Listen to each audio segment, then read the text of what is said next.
Hello दोस्तों, पुनः आपका फिर से स्वागत है एक नई वीडियो के अंतर्गत। और इस वीडियो के अंतर्गत दोस्तों जो हम लोग बात करने वाले हैं, एक तरफ तो आप लोगों को पता है कि बिहार के अंदर बीपीएससी 1.0 आ रहा है, 2.0 आ रहा है और 3.0 भी आ रहा है। और वहीं पर ही झारखंड के अंतर्गत जो है प्रशिक्षित आचार्य की भर्ती आने वाली थी। वहां पर झारखंड के अंतर्गत भी कहा गया था कि अब झारखंड के निवासी तो भर ही सकते हैं, साथ ही साथ में अन्य राज्य के भी लोग भर सकते हैं, जब उच्च न्यायालय के अंतर्गत केस किया गया था। तो उसी के लिए दोस्तों कल आपका एक नोटिफिकेशन निकाला गया कि झारखंड में केवल वही भरेंगे फॉर्म जो वहां के स्थानीय निवासी होंगे। और एक तरफ हमारी बिहार सरकार है जो सभी प्रकार के बच्चों को यहां पर भर रही है। और बाकी मैं अब आपके विवेक के ऊपर छोड़ना चाहूंगा, आप लोगों को थोड़ा सा सचेत करवाना चाहूंगा या फिर बिहार सरकार को थोड़ा सा बताना चाहूंगा कि भाई आप भी अपनी जो वैकेंसीज आ रही हैं उनके अंतर्गत देखा जाए, या फिर पूरी के पूरे भारत में अगर कहीं पर भी वैकेंसीज आती है तो हर प्रकार के राज्य के लोगों को बराबर मौका मिलना चाहिए। हर किसी प्रकार के राज्य के अंतर्गत अलग अलग प्रकार की जो देखा होता है ना, दाव पेच जो होता है वो नहीं होना चाहिए। अब कहने का मतलब क्या, मेरा समझाने का मतलब क्या है, देखिए मैं आपको एक चीज समझाता हूं। अगर आप लोग थोड़े से सरकार की वेबसाइट के ऊपर एक्टिव हो तो आप लोगों को पता है झारखंड के अंतर्गत जो है वो प्रारंभिक विद्यालय के अंतर्गत, किसके अंतर्गत, प्रारंभिक विद्यालय के अंतर्गत जो है वो आचार्य सहायक प्रशिक्षित अध्यापकों की नियुक्ति होने वाली थी। ठीक है, आज से लगभग लगभग 3 साल पहले केस किया था झारखंड के वासियों ने, जो सीटेट उत्तीर्ण है उनको भी मौका दिया जाए इन वैकेंसीज के अंतर्गत। सीटेट उत्तीर्ण वालों को मौका नहीं दिया जाता था। तो आखिरकार झारखंड के उच्च न्यायालय में केस गया, झारखंड के उच्च न्यायालय ने कह दिया कि हां भाई सीटेट वालों को भी मौका दिया जाना चाहिए, लेकिन आने वाले 3 साल के अंतर अंतर इनको झारखंड का टेट भी पास करना होगा। और साथ में यह भी कहा गया कि झारखंड के बाहर के जो निवासी होंगे उनको भी मौका दिया जाएगा। बाकी परसेंटेज जो है वो डिस्ट्रीब्यूट कर दी गई थी, वो बात अलग है, लेकिन मौका दिया जाए। लेकिन कल दोस्तों आपका 10/1/2024 को एक नोटिस जारी किया झारखंड की ऑफिशियल वेबसाइट के ऊपर, और उसके अंतर्गत देखो ये क्या कहा गया है। अगर आप लोग यहां से लेकर कहां तक, यहां तक पढ़ोगे तो आपके यहां पर ये चीजें के बारे में पता चलेगा कि क्या केस था क्या केस नहीं था। कुल मिलाकर ये है कि माननीय झारखंड उच्च न्यायालय द्वारा याचिका संख्या नंबर ये और झारखंडीय सीटेट उत्तीर्ण अभ्यर्थी संघ बनाम राज्य सरकार एवं अन्य, यानी कि झारखंडीय लोगों ने मिलकर एक संघ बनाया जो सीटेट उत्तीर्ण थे, उन्होंने हाईकोर्ट में जाके केस किया उनके खिलाफ और राज्य खिलाफ। ये दोनों के दोनों, झारखंडीय सीटेट पास संघ था और एक तरफ राज्य सरकार थी, दोनों के बीच में एक केस लड़ा जा रहा था। आखिरकार झारखंडीय सीटेट पास जो अभ्यर्थी थी उनकी क्या हुई, जीत हुई। अब जब जीत हुई तो उनको यह कह दिया गया कि आप लोग अप्लाई तो कर सकते हो, कोई दिक्कत नहीं है, लेकिन आने वाले 3 साल के अंदर अंदर आपको झारखंड का टेट पास करना पड़ेगा। ठीक है, पर्याप्त मात्रा में समय दिया जाएगा तैयारी के लिए, कम से कम 3 महीने, और आपको पास करना होगा पहली बार में।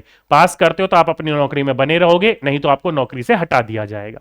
ठीक है, लेकिन आज इस नोटिस में देखो कि दोस्तों क्या कहा जा रहा है। कहा जा रहा है कि आशा कुमारी एवं अन्य बनाम राज्य सरकार एवं अन्य इन्हीं प्रकार के जो दिनांक 20/12/2023 को पारित न्यायाधीश, जो हमारा जो न्यायाधीश था उसके अनुपालन में झारखंड राज्य के वैसे, देखो स्थायी निवासी हो या फिर स्थानीय निवासी हो, कहने का मतलब वही है जो झारखंड के निवासी हो। ठीक है, तो देखो दोस्तों यहां पर क्या कहा गया है, स्थानीय निवासी जो सी टेट अथवा पड़ोसी राज्य से टेट उत्तीर्ण है। तो यहां पर देखो दोस्तों केवल उनकी बात कही गई है। देखो न्यायाधीश के, यानी कि जो न्यायाधीश यानी कि न्यायपालिका ने जो कहा था उसके अनुपालन में झारखंड राज्य के वैसे स्थानीय निवासी, साफ साफ बोला जा रहा है यहां पर इस नोटिस के अंतर्गत, झारखंड राज्य के वैसे स्थानीय निवासी जो सीटेट अथवा पड़ोसी राज्य से टेट उत्तीर्ण है और झारखंड प्रारंभिक विद्यालय प्रशिक्षित सहायक आचार्य संयुक्त प्रतियोगिता परीक्षा 2023 में सम्मिलित होने के लिए क्या है, इच्छुक है, तो उनसे क्या कहा जा रहा है कि परीक्षा अंतर्गत ऑनलाइन आवेदन प्राप्त या किया जाना है, और उपरोक्त प्रकार के व्यक्तियों से ऑनलाइन आवेदन प्राप्त करने हेतु ऑनलाइन लिंक आयोग के वेबसाइट पर शीघ्र एक्टिव की जा रही है। तो कहने का तात्पर्य यहां पर यह है कि न्यायालय ने जब आदेश दिया था उस आदेश में पता चल रहा था पढ़ने के बाद कि अब झारखंड के लोग भी भर सकते हैं सीटेट उत्तीर्ण होने के बाद आचार्य का फॉर्म, और उसके बाद में जो अन्य राज्य के लोग हैं वो भी फॉर्म को भर सकते हैं।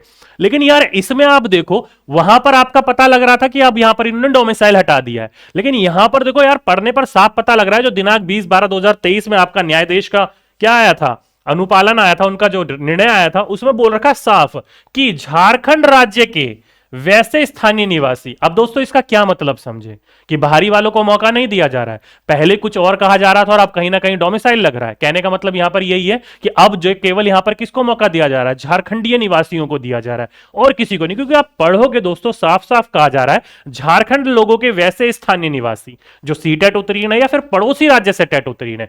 बाहरी राज्य को नहीं बोला है इन्होंने, केवल झारखंड के स्थानीय निवासियों को बोला है। जो झारखंड के टेट पास हो या फिर झारखंड के पड़ोसी राज्य में जो टेट पास हो रहे वो पास हो, केवल उनको यहां पर मौका दिया जाएगा।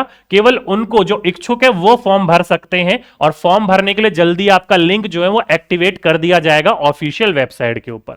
एक चीज यहां पर ये है। और अगर आप थोड़ा सा आगे पढ़ोगे इसको तो देखो दोस्तों नीचे क्या कह रखा है, थोड़ा सा हम लोग नीचे चलते हैं। नीचे चलेंगे तो देखो दोस्तों क्या कह रखा है कि साथ ही उपरोक्त न्यायाधीश के आलोक में दिनांक 12/1/2024 से आयोजित की जाने वाली झारखंड प्रारंभिक विद्यालय प्रशिक्षित सहायक आचार्य संयुक्त प्रतियोगिता परीक्षा 2023 में परीक्षा कार्यक्रम का पुनर्नियोजन आवश्यक हो गया है और उपयुक्त परीक्षा अब दिनांक 10/2024 यानी कि अब आपकी जो परीक्षा प्रारंभ होनी है इस आचार्य की वो कब होनी है दोस्तों, तो 10 फरवरी 2024 को। आप लोगों को पता है पहले इसकी डेट अनाउंस कर दी गई थी, लेकिन अब जो डेट है वो फॉर्म के अप्लाई होने की संख्या के ऊपर डिपेंड करता है कि अगर संख्या ज्यादा होगी तो डेट को थोड़ा सा और आगे बढ़ाया जा सकता है।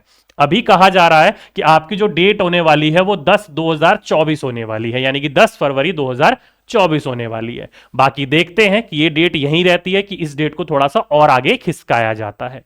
ठीक है, तो कुल मिलाकर दोस्तों आपको यहां पर यह पता चल गया है कि परीक्षा का जो विस्तारित कार्यक्रम है वो ऑनलाइन, जब आप इनकी वेबसाइट के ऊपर जाओगे तो वहां पर आपको देखने को मिल जाएगा। दूसरी बात आपको यहां से यह पता चल गई कि इनकी जो परीक्षा है दोस्तों वो 10/2/2024 से आयोजित करी जाएगी।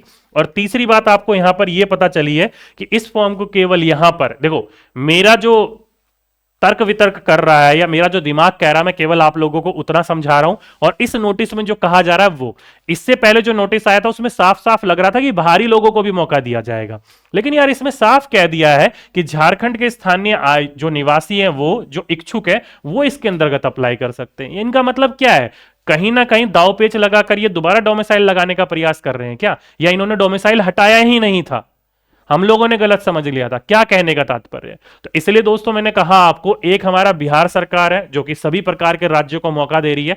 जनरल कैटेगरी में देखा जाए तो दोस्तों बाहरी राज्य के लोग जो होते हैं जनरल कैटेगरी के अंतर्गत ही आते हैं। ठीक है, ये तो मैं मानता हूं कि यू आर अनरिजर्व कैटेगरी के अंतर्गत आते हैं, लेकिन यहां पर तो यार साफ साफ यू आर का भी मौका हटा दिया गया। ये गलत है। एक हमारा पड़ोसी राज्य बिहार सभी को सोच रहा है और एक हमारा झारखंड वो सभी की ना सोचकर अपने लोगों की सोच रहा है। ठीक है, पहले अपने घर में आग लगती है तो खुद ही अपने लोगों को बचाया जाता है, मैं मानता हूं इस चीज की, लेकिन पूरा भारत भी एक तरीके से अपना ही तो घर है, अपना ही तो परिवार है। तो इसलिए दोस्तों मैं ये कहूंगा कि ये दोहरी राजनीति जो करते हैं ना लोग, इससे थोड़ा सा परे होकर लोगों को, सभी के सभी लोगों की सोचनी चाहिए। अब वो अपने राज्य के साथ साथ अलग प्रकार की प्रवृत्ति को देखते हुए पूरे राज्यों की सोच रहा है, एक जो है वो अपने केवल राज्य की सोच रहा है। सोच सोच की बात है, सोच जहां तक जिसकी सीमित है वहां तक वो उस चीज को सोच रहा है। ठीक है, बाकी मैं आपके ऊपर सोचता हूं कि आप लोग इस चीज के लिए क्या सोचते हो। ठीक है, तो ये थी दोस्तों आप लोगों के लिए एक छोटी सी इंफॉर्मेशन, उम्मीद करता हूं आप लोग समझ गए होंगे। बाकी इससे रिलेटेड किसी भी प्रकार की कोई और न्यूज आएगी तो मैं आप लोगों को अपडेट देने का प्रयास करूंगा। ठीक, तो चलिए दोस्तों आज के लिए, अभी के लिए बस इतना ही। आपसे फिर मुलाकात होगी एक नेक्स्ट वीडियो में, जब तक के लिए सभी दोस्तों को नमस्कार।